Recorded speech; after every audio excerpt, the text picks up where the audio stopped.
الطاعون اكتر مرض بنخاف منه، وبنخاف جدا لما بنسمع انه موجود عند الاليف بتاعنا، لانه اكتر مرض بيسبب حالات وفيات في الكيتنز الصغيرين والجراوي. ايه الطاعون ده؟ الطاعون ده عباره عن فيروس بيصيب القطط والكلاب الصغيرين، اسمه في القطط البانليكوبينيا وفي الكلاب البارفو. طيب ايه الاعراض اللي لو شفتها في الاليف بتاعي اشك انه ممكن يكون عنده الفيروس ده؟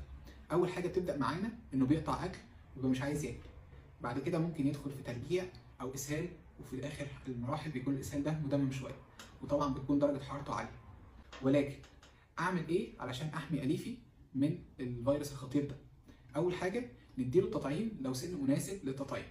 طيب ولو سنه اصغر من سن التطعيم نقدر نعمل ايه؟ اول حاجه نقلل حركته على قد ما نقدر، ما يخرجش كتير، ما نسافرش بيه ونغير مكانه اكتر من مره، كمان ما يختلطش بقطط او كلاب ممكن يكونوا مصابين او مش مصابين بالفيروس. كمان نبدا نديله دوافع مناعه عشان مناعته تكون عاليه ويقدر يواجه